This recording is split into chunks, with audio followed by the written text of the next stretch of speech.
اللهم صل على سيدنا محمد السلام علیکم ورحمۃ اللہ وبرکاتہ۔ استقبال ہے رحمت عالم صلی اللہ علیہ وسلم کی قسط نمبر 114 میں۔ آج کی اس قسط میں ہم سنیں گے غزوہ تبوک سے پیچھے رہنے والے 3 مسلمانوں کی آزمائش، اور اس آزمائش کے بعد ان کی توبہ کس طرح قبول ہوئی اس کا واقعہ۔ ناظرین، غزوہ تبوک میں سارے کے سارے سچے مومنین نے شرکت کی، اور اس سے غیر حاضری نفاق کی علامت قرار پائی، کیونکہ اللہ کے نبی صلی اللہ علیہ وسلم نے نفیر عام کا حکم دیا تھا، یعنی تمام لوگوں کو نکلنے کا حکم دیا تھا۔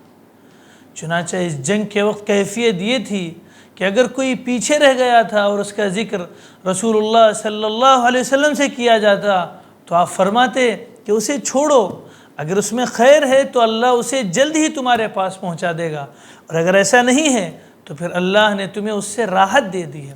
غرض اس غزوے سے یا تو وہ لوگ پیچھے رہے جو معذور تھے، یا وہ لوگ جو منافق تھے جنہوں نے اللہ اور اس کے رسول سے ایمان کا جھوٹا دعویٰ کیا تھا، اور اب جھوٹا عذر پیش کر کے غزوے میں شریک نہ ہونے کی اجازت لے لی تھی اور پیچھے بیٹھے رہے تھے، یا سرے سے اجازت لیے بغیر ہی بیٹھے رہ گئے تھے۔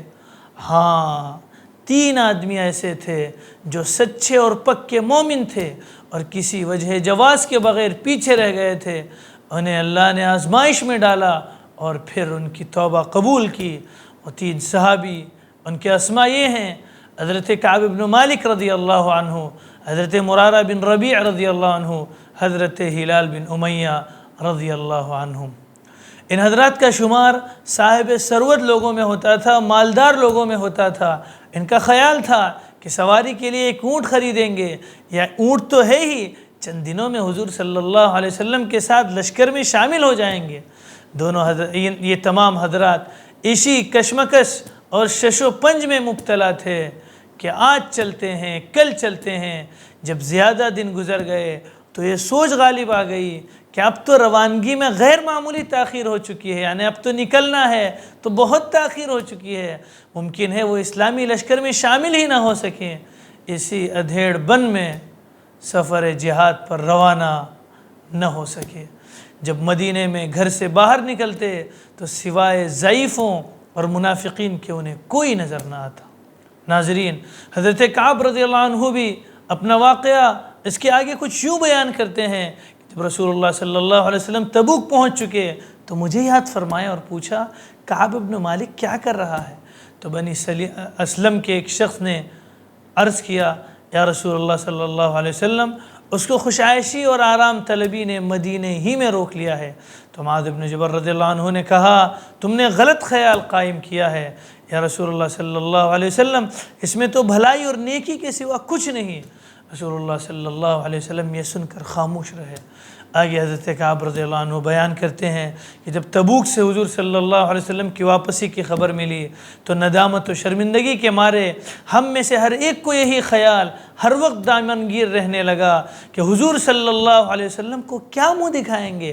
وہ کبھی اپنے اہل خانہ سے مشورہ طلب کرتے کہ سرکار دو عالم صلی اللہ علیہ وسلم تشریف لائیں تو مجھے کیا کرنا چاہیے۔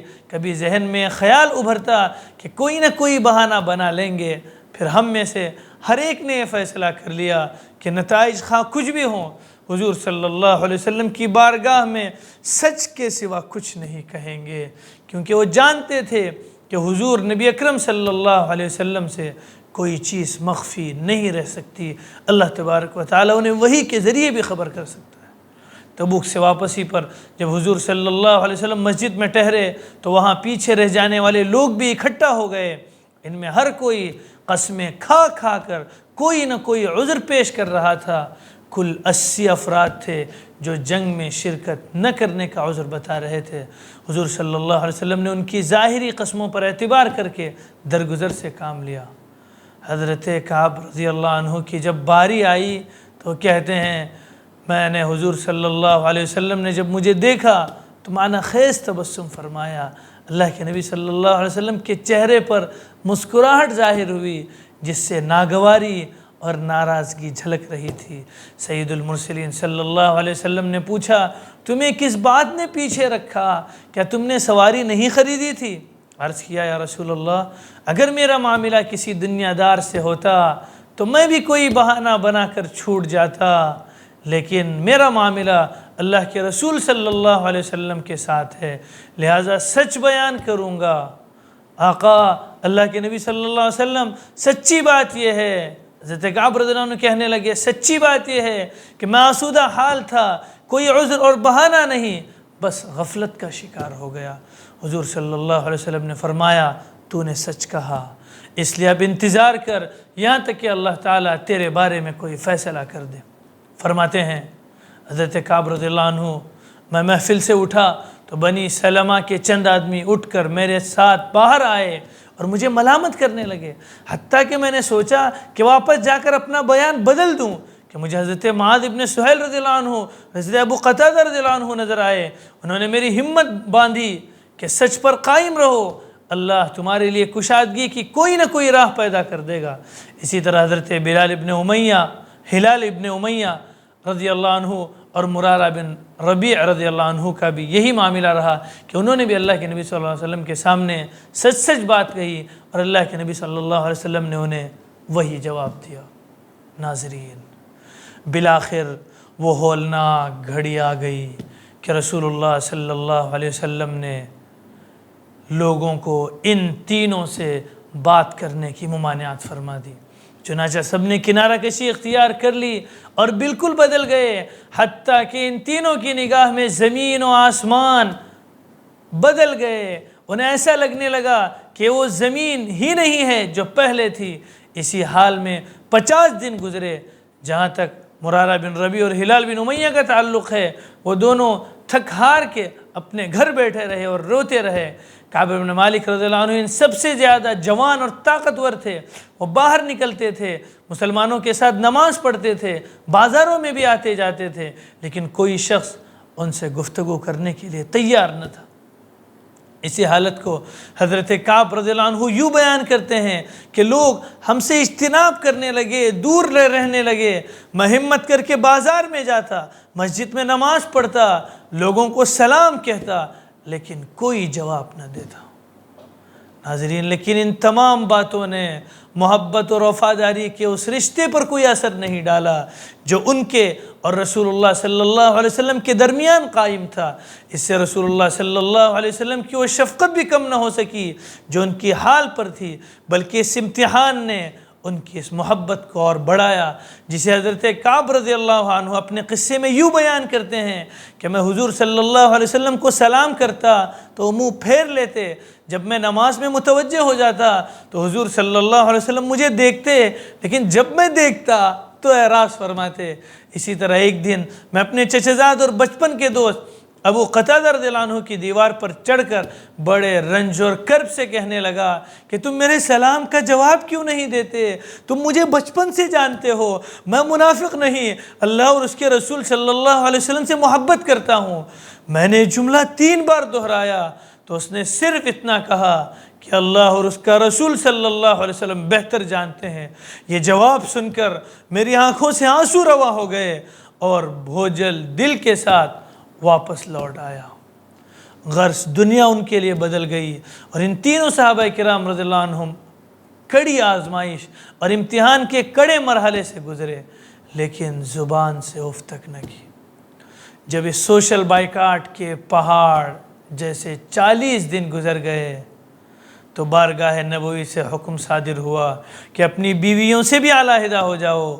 یہ بڑا نازک مرحلہ تھا، جذباتی سطح پر ایک طوفان کھڑا ہو سکتا تھا، لیکن ایک لمحے کا توقف کیے بغیر حضرت کعب رضی اللہ عنہ نے سر تسلیم خم کر دیا۔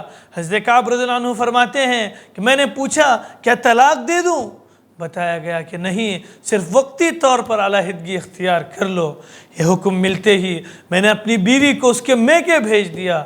ادھر حضرت ہلال بن امیہ رضی اللہ عنہ نے رو رو کر اپنا برا حال کر رکھا تھا۔ ان کی زوجہ محترمہ حضور صلی اللہ علیہ وسلم کی بارگاہ میں حاضر ہوئی، عرض کیا یا رسول اللہ صلی اللہ علیہ وسلم، ہلال رضی اللہ عنہ بڑی عمر کے ہیں، رو رو کر ہلکان ہوئے جا رہے ہیں، جب سے سماج مقاطعہ ہوا ہے فرط غم سے کھانا پینا بھی چھوڑ دیا ہے، کسی وقت چند لقمے لے لیتے ہیں، دن کو روزہ رکھتے ہیں، ساری ساری رات نوافل ادا کرتے ہیں اور توبہ و استغفار کرتے گزارتے ہیں، ڈر رہے ہیں کہیں وہ ہلاک نہ ہو جائیں۔ یا رسول اللہ صلی اللہ علیہ وسلم کوئی خادم بھی نہیں کہ ان کی دیکھ بھال کر سکے، اگر آپ مجھے اجازت دے دیں تو میں حسب سابق ان کی خدمت بجا لاتے رہوں۔ کتب سیر احادیث میں ہے کہ حضرت کعب رضی اللہ عنہ کو بھی کسی نے مشورہ دیا کہ وہ بھی حضور صلی اللہ علیہ وسلم کی خدمت میں جا کر اپنی بیوی کو اپنے پاس ٹھہرنے کی اجازت لے لیں۔ حضور صلی اللہ علیہ وسلم کی بارگاہ میں یہ عرض کرتے ہوئے وہ فرماتے ہیں کہ یہ بات اللہ کے نبی صلی اللہ علیہ وسلم کی بارگاہ میں عرض کرتے ہوئے مجھے شرم آئی، نہ جانے حضور صلی اللہ علیہ وسلم کیا جواب ارشاد فرمائیں، میں یہ سوال کرنے کی جرأت نہیں رکھتا تھا۔ اور میرے جو دونوں ساتھی تھے ان کو اللہ کے نبی صلی اللہ علیہ وسلم نے ان کی بیویوں کے کہنے پر رہنے کی، ان کے ساتھ رہنے کی، اپنے شوہر کے ساتھ رہنے کی ان کو اجازت دی گئی۔ حضرت کعب رضی اللہ عنہ اور ان تینوں صحابہ کرام پر 50 دن گزر گئے۔ حضرت کعب کا بیان ہے، ان صبر آزما لمحات میں حضرت کعب بن مالک رضی اللہ عنہ پر ایک ایسی مصیبت اور آزمائش کا مرحلہ آیا جس نے ان کے دن کے سکون اور رات کے آرام کو غارت کر دیا۔ فرماتے ہیں میں ایک روز مدینے کے بازار میں گھوم رہا تھا کہ ایک شامی کسان جو مدینے میں غلہ فروخت کرنے آیا کرتا تھا وہ میرے بارے میں لوگوں سے پوچھتا پھر رہا تھا۔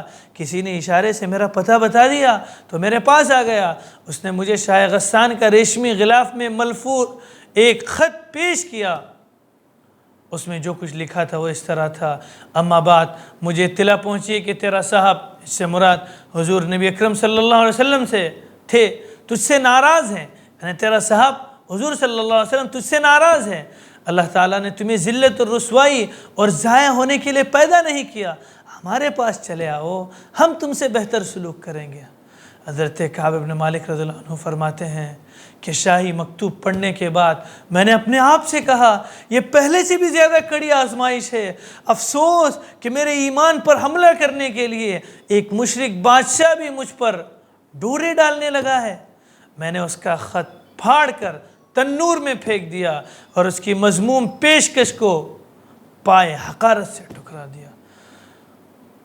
جب سوشل بائیکاٹ کا 50واں دن تھا تو میں صبح اپنے گھر کی چھت پر صبح کی نماز پڑھ رہا تھا، پڑھ کر میں بیٹھا ہوا تھا، جیسا کہ اللہ تعالیٰ نے اپنے کلام مجید میں فرمایا ہے، یعنی میری جان مجھ پر بھاری معلوم ہو رہی تھی، یہ وسیع دنیا مجھے تنگ محسوس ہو رہی تھی کہ صلہ پہاڑی پر سے ایک پکارنے والے کی آواز میرے کان میں پڑی کہ وہ بلند آواز میں چیخ رہا تھا کہ اے کعب ابن مالک خوش ہو جاؤ۔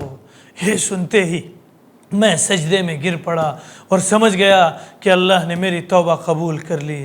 مصیبت کا زمانہ گزر گیا۔ صبح کی نماز پڑھنے کے بعد رسول اللہ صلی اللہ علیہ وسلم نے اطلاع سنا دی کہ اللہ تعالیٰ نے ان تینوں کی توبہ قبول کر لی ہے۔ لوگ ہمیں خوشخبری دینے کے لیے دوڑے، ان دونوں کے پاس بھی قاصد بھیجے گئے اور میرے پاس بھی ایک سوار تیز گھوڑا دوڑتا ہوا آیا، لیکن پہاڑی پر چڑھ کر آواز دینے والا زیادہ کامیاب رہا کہ جلد سے جلد مجھے خبر مل گئی، کیونکہ گھوڑے کی رفتار سے آواز کی رفتار تیز تر ہوتی ہے۔ چنانچہ جب وہ شخص مجھ سے ملا جس کی آواز میں نے سنی تھی تو اس خوشخبری دینے کے صلے میں اپنے کپڑے اتار کر میں نے اسے پہنا دیے۔ واللہ میرے پاس اس وقت دوسرا جوڑا نہیں تھا، میں نے اپنے لیے مستعار تیار شدہ کپڑے لے کر پہن لیے۔ میں رسول اللہ صلی اللہ علیہ وسلم کے پاس جانے کے ارادے سے نکلا، لوگ مجھے راہ میں جوک در جوک ملتے اور مبارکباد دیتے جاتے تھے۔ میں مسجد میں داخل ہوا تو نبی کریم صلی اللہ علیہ وسلم لوگوں کے درمیان بیٹھے ہوئے تھے۔ مجھے دیکھتے ہی طلحہ بن عبید اللہ دوڑے، مجھ سے مصافحہ کر کے مبارکباد دی۔ مہاجرین میں سے کسی نے ان کے سوا یہ اقدام نہیں کیا کعب رضی اللہ عنہ کہتے کہ اس خلوص کو، کعب رضی اللہ عنہ کا بیان ہے کہ طلحہ رضی اللہ عنہ کے اس خلوص کو میں کبھی فراموش نہیں کر سکتا۔ حضرت کعب رضی اللہ عنہ پھر آ کر انہوں نے رسول اللہ صلی اللہ علیہ وسلم کو سلام کیا۔ اس کے بعد کا واقعہ کچھ یوں بیان کرتے ہیں کہ آپ صلی اللہ علیہ وسلم کا چہرہ مبارک خوشی سے چمک اٹھا، یعنی جو پہلے اللہ کے نبی صلی اللہ علیہ وسلم کی مسکراہٹ تھی 50 دن پہلے، اس سے ناراضگی جھلک رہی تھی، اب جو اللہ کے نبی صلی اللہ علیہ وسلم نے مسکرایا تو اس مسکراہٹ سے میں سمجھ گیا کہ یہ خوشی اس کی مسکراہٹ ہے۔ کہنے لگے اللہ کے نبی صلی اللہ علیہ وسلم کہنے لگے خوش ہو جاؤ، جب سے تم پیدا ہوئے ایسے خوشی کا دن تم پر نہ آیا ہوگا۔ میں نے پوچھا یا رسول اللہ صلی اللہ علیہ وسلم یہ بشارت آپ صلی اللہ علیہ وسلم کی طرف سے ہے یا اللہ کی طرف سے؟ فرمانے لگے اللہ کی طرف سے۔ نبی کریم صلی اللہ علیہ وسلم خوش ہو جاتے تو آپ صلی اللہ علیہ وسلم کا چہرہ مبارک چمک اٹھتا، گویا چاند کا ٹکڑا ہے، اور آپ صلی اللہ علیہ وسلم کی خوشنودی آپ کے چہرے مبارک ہی سے ظاہر ہو جاتی۔ میں نے حضرت محمد صلی اللہ علیہ وسلم سے عرض کیا رسول اللہ صلی اللہ علیہ وسلم میری قبولیت توبہ کی یہ برکت ہونی چاہیے کہ میں اپنا سارا مال و متاع اللہ اور اس کے رسول کی راہ میں لٹا دوں۔ نبی کریم صلی اللہ علیہ وسلم نے فرمایا ایسا نہیں، کچھ رکھو اور کچھ صدقہ کر دو، یہی بہتر صورت ہے۔ میں نے کہا خیبر سے جو حصہ مجھے ملا تھا وہ میں اپنے لیے رکھ لیتا ہوں۔ یا رسول اللہ صلی اللہ علیہ وسلم سچائی کی برکتوں کے سبب اللہ نے آج مجھے نجات بخشی ہے۔ اللہ کی قسم میں نے جب سے حضرت محمد صلی اللہ علیہ وسلم سے راست گئی کا ذکر کیا پھر کبھی جھوٹ نہیں بولا۔ یہی موقع تھا، اللہ سے دعا ہے کہ وہ آئندہ بھی کبھی مجھ سے جھوٹ نہ بلوائے۔ ناظرین، ان مخلص صحابہ کرام رضی اللہ عنہم کی آزمائش کا مرحلہ 50 دنوں کے بعد مکمل ہوا۔ اللہ رب العزت نے ان کی توبہ قبول فرمائی اور یہ وحی نازل ہوئی۔ وعلى الثلاثة الذين خلفوا حتى إذا ضاقت عليهم الأرض بما رحبت وضاقت عليهم أنفسهم وظنوا أن لا ملجأ من الله إلا إليه ثم تاب عليهم ليتوبوا إن الله هو التواب الرحيم۔ اس سے پہلے کی آیت بھی نازل ہوئی تھی۔